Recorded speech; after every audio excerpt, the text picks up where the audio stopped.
banking the greatest scam on earth? Thomas Jefferson said, "I believe that banking institutions are more dangerous to our liberties than standing armies. If the American people ever allow private banks to control the issue of their currency, the banks will deprive the people of all property until their children wake up homeless on the continent their fathers conquered." Jefferson's warning is already here. 40 million Americans are living on food stamps. Millions more are now homeless, living in tents, all because of one institution, the Federal Reserve System. The Federal Reserve is a group of private bankers who have stolen the money creation process from the American people. Most people still believe the Fed is an agency of the government working in our best interests. It is not. There is no greater form of evil in the world today, so let's explore the banking scam. None of us have ever been taught anything about money. The reason is to prevent us from learning the truth that money is a trick and money is a trap. When solving any crime, there's a universal truth: follow the money. But with the banking scam, follow it backwards. Where does money come from? The world's money supply is always growing. Where does all the new money keep coming from? Money comes from privately controlled global banks like the Federal Reserve System. They create money every day, which increases the world's money supply. Because all banks are either owned or controlled by private bankers, the real question is, how do private bankers create new money?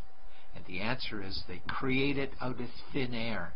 Bankers create money out of nothing. They make it up. It is a fiction. Wow. God-like power to create something of value out of nothing. A stroke of a keyboard and money is created. In fact, only 3% of the world's money is even in the form of bills and coins, which means 97% of all money in the world is just numbers typed on a computer screen. This is part one of the banking scam. Money is created out of nothing. The second part of the scam is this phony money is issued as debt. What is debt exactly? Well, when you consider we work our whole lives to pay it off, you could say debt is slavery. But whose debt is this phony money? It's our debt, all of it. It's our debt when we use credit cards, we get student loans, borrow money for mortgages, all bank borrowing. And it's our debt again when the government borrows, which is each and every day. In today's world, money is debt and debt is money, and don't forget the interest charges. Money equals debt and debt equals slavery, therefore money equals slavery. Our monetary system is a carefully concealed system of slavery. Why? Because our government can create the same money for free with no interest charges, just like they used to, as the Founding Fathers designed it inside the United States Constitution for our protection against private bankers. The third part of the banking scam is very evil. When bankers create money from nothing and issue it as debt, they only create the principal portion of the debt. They do not create the money for the future interest payments. There is not enough money in existence for all of us to make our interest payments. In fact, our money creation system is even mathematically impossible. Money issued by the banks, principal debt, does not equal the money demanded back to the banks, principal plus interest. We are forced to play a game of musical chairs to see who can make their debt repayments. This guarantees a world of bankruptcy, competition, and scarcity of money. For example, we go to the bank to borrow money for a house, let's say $100,000. The moment we sign the loan document, the bank creates the money out of thin air. A $100,000 debit gets registered for us and a $100,000 secured credit for them. Then one of two things happens. Either we give the bank 30 years of labor making house payments totaling $300,000 for the original $100,000 we borrowed, or the bank takes our house. The bankers get either our labor for life or our house, and often they get both, all from money created out of thin air and issued as debt, for money made out of nothing. This is why all the bankers end up with all the assets. The fourth part of the banking scam is inflation. People think inflation is prices and costs increase. A better answer might be the value of our money always goes down. Inflation is created every time the central banks print money, which is every day. Where does all this new money get its value? The answer is it steals its value from the existing money supply, where our savings are. Our savings are disappearing because of the new money they're printing. If money creation was in balance with goods and services, there would be no inflation. Prices would stay the same. But the reality is banks always print money, driving prices ever higher, which steals the value of our savings, making them disappear. Since the private bankers created the private Federal Reserve in 1913, the United States dollar has lost 97 cents in purchasing power. An item in 1913 that cost $100 in 2011 cost $2,230, a price increase of 2,130%. This is the banking scam. 4 parts. Private bankers create money out of nothing and charge interest on it. There is no money created for the future interest payments, and inflation steals our savings every day.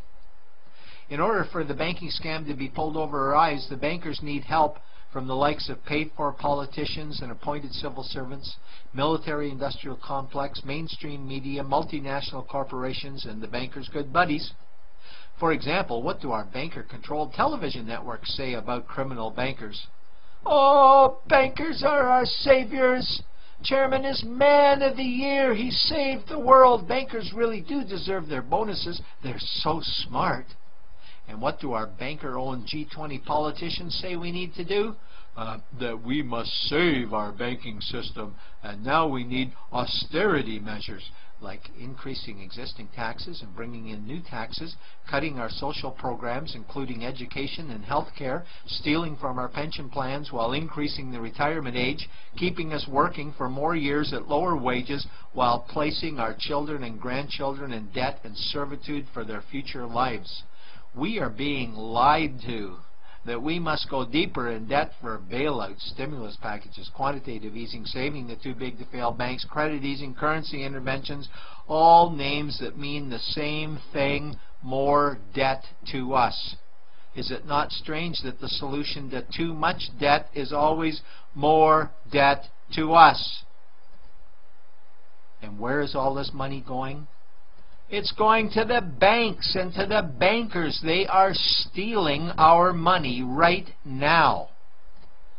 0.1% of the world's population owns 2/3 of the world's wealth. This means that 99.99% of the world's population own less than 1/3 of the wealth, a decreasing amount because these guys are stealing it. We desperately need to wake up to the banking scam. It is time for change. To retake control of our money system, we must stop supporting the banking scam. Lincoln said the government should create all the currency and credit needed to satisfy the spending power of government and the buying power of consumers. Money will cease to be master and will then become servant of humanity. And Jefferson said the issuing power of money should be taken from the banks and restored to the people to whom it properly belongs. It's a pyramid scheme, and we, the people, are the bottom layers of the banking pyramid. Without our support, the banking scam collapses. We have to do it ourselves. Wake up, get active, wake others, remove our money from the bank. Buy gold and silver coins, get out of debt, rip up your credit cards. These actions will bring down the banking scam.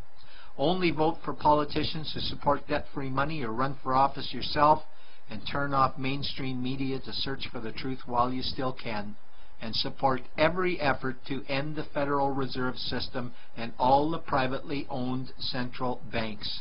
Let's bring these criminals to justice to get our money and our countries back before it's too late.